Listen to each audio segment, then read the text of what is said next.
Praise the Lord. கர்த்தருடைய பரிசுத்த நாமத்துக்கு மகிமை உண்டாவதாக. இந்த மார்ச் மாதம் 5ஆம் தேதி என்று நாம் தியானத்திற்கென்று எடுத்துக்கொள்கிற வேத வசனம் நம்முடைய பரிசுத்த வேதாகமத்தில் மார்க் எழுதின சுவிசேஷகம் 7ஆம் அதிகாரம் 34ஆம் வசனம். Gospel according to Mark chapter 7 verse 34. வானத்தை அண்ணாந்து பார்த்து பெருமூச்சு விட்டு எப்பத்தா என்றார், அதற்கு திறக்கப்படுவாயாக என்று அர்த்தமாம். ஆமேன். கர்த்தருடைய இந்த நல்ல வாக்குத்தத்தமான வசனத்துக்காக தேவனுக்கு நாம் நன்றி செலுத்துவோம். ஆண்டவராய் இயேசு கிறிஸ்து இந்த பூமியில வந்து அவர் அப்படியாக தன்னுடைய ஊழியத்தை செய்து கொண்டிருந்த அந்த நாட்களில் அவர் அநேக வியாதிசர்களை கர்த்தர் சுகமாக்கினபடினால ஆண்டவர் போன இடத்துல எல்லாம் திரளான ஜனங்கள் அவரால் சுகம் பெறும்படிக்கு, அவரால் விடுதலை பெறும்படிக்கு அவரை தேடி வந்தாங்க. அப்போ ஆண்டவர் வந்து அந்த கலிலே கடல் ஓரமாக அப்படி ஒவ்வொரு பட்டணத்திலையெல்லாம் போய் நிறைய அற்புதங்களை ஆண்டவர் செய்து கொண்டிருந்தாங்க. அப்போது அந்த தெக்கப்போலி அப்படின்ற அந்த பகுதிகளில் வந்து ஆண்டவர் அந்த கடலோரமாய் வந்த அந்த டைமில் ஒரு மனுஷனை கூட்டிகிட்டு வராங்க ஆண்டவரை இயேசுகிட்ட சுகம் அடையும்படிக்கு. அந்த மனுஷன் வந்து கொன்னை வாயுடையவன், அவனுக்கு காதும் கேட்கலை என்று சொல்லி அப்படியாக நம்ம வாசிக்கிறோம் இல்லையா. அந்த மனுஷனால் பேசவும் முடியாது, காதும் கேட்காது. அப்போ ஆண்டவர்கிட்ட வந்து அவருடைய கரத்தை வந்து அவன் மேலே வைக்கணும், அவன் சுகம் அடையணும்னு சொல்லி கூட்டிகிட்டு வராங்க. ஆண்டவர் வந்து அந்த மனுஷனை தனியாக கூட்டிகிட்டு போய் அவனுடைய காதுகளில் தன்னுடைய விரல்களை வைக்கிறார் கர்த்தர். முதல்ல அவருடைய விரல்களை அவனுடைய காதுகளில் வைத்து அதன் பிறகு உமிழ்ந்து அவனுடைய நாவை தொட்டுட்டு அதுக்கப்புறம் தான் இந்த வார்த்தையை அவர் சொல்றார். வானத்தை பார்த்து பெருமூச்சு விட்டு எப்பத்தா என்று அப்படி சொல்லுகிறார். அப்படின்னா என்னன்னா, திறக்கப்படுவாயாக அப்படின்னு சொல்லி அர்த்தம். உடனே என்ன ஆயிருதுன்னா, அந்த மனுஷனுடைய அவனுடைய செவிகள் திறக்கப்பட்டு அவனுடைய நாவின் கட்டு அவிழ்ந்து அவன் செவ்வையாய் பேசினான் என்று சொல்லி அப்படியாக அடுத்த வசனத்துல நம்ம படிக்கிறோம். ஆமே. கர்த்தருக்கு மகிமை உண்டாவதாக. பிரியமானவர்களே, ஆண்டவர் வந்து பார்த்தீங்கன்னா ஒவ்வொரு இடத்துல ஒவ்வொரு அற்புதத்தை ஆண்டவர் சில சமயம் வந்து அவரோட வார்த்தையை அனுப்பி ஆண்டவர் சுகமாக்குறாங்க.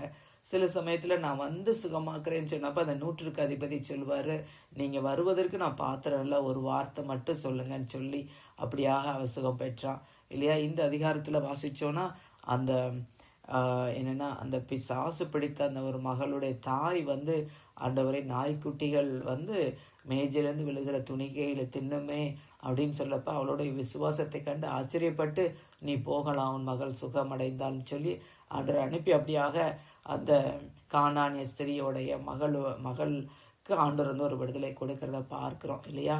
பிரியமான ஒவ்வொரு இடத்துல ஆண்டவர் ஒவ்வொரு மாதிரி அப்படியாக அற்புதங்களை செய்கிறத நம்ம பார்க்குறோம்.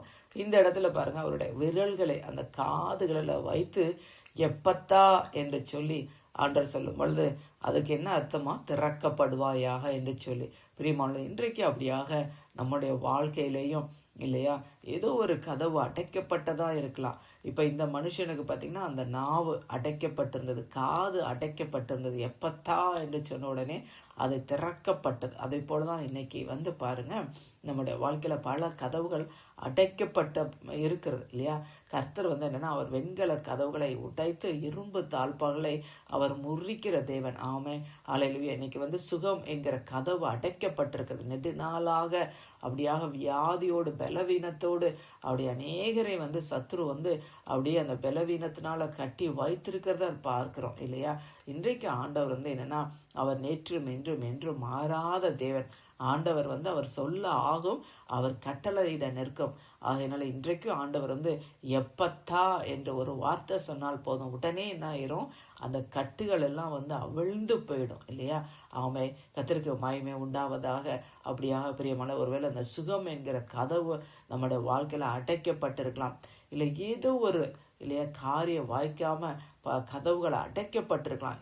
இந்த நாளில் அப்படியே ஆண்டவரை நோக்கி இந்த வார்த்தையை வைத்து விசுவாசமாக எப்பத்தா எந்தெந்த கதவுகள் அடைக்கப்பட்டிருக்கிறதோ அப்படியாக கர்த்தரை நோக்கி எப்பத்தா என்று சொல்லி நம்ம ஜெபிக்கும் பொழுது என்னன்னா, அந்த வார்த்தையில வல்லமை இருக்கிறது. ஆண்டோட வார்த்தைகள் ஒரு நாள் வெறுமையாக திரும்பவே திரும்பாது. அவர் அனுப்பின காரியமாகும்படி அது வாய்க்கும். ஆமே, அல்லேலூயா. ஆண்டவர் வந்து என்னன்னா, ஆராய்ந்து முடியாத பெரிய காரியங்களையும் எண்ணி முடியாத அதிசயங்களை செய்கிறவர். அவர் மரித்தோரை உயிர்ப்பித்து இல்லாதவைகளை இருக்கிறவைகளை போல அழைக்கிற தேவன். இது மனுஷால் கூடாததான், ஆனால் தேவனால எல்லாம் கூடும். ஆமே.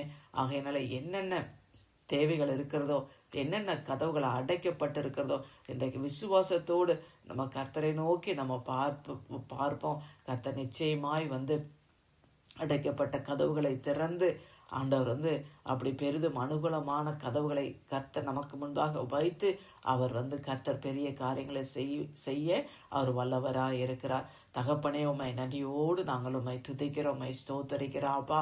ஆண்டவரே, அந்த காது கேட்காத வாய் பேசாத அந்த மனுஷனை எப்பத்தா என்று சொல்லியாப்பா திறக்கப்படுவாயாக என்று சொல்லி அந்த கட்டுகளில் அப்பா அவிழ்த்து ஆண்டவரே ஒரு அற்புதம் செய்த தேவன் அப்பா, இன்றைக்கு எங்கள் மத்தியில் நீர் ஜீவனுள்ளவராக இருக்கிறீர் ஐயா.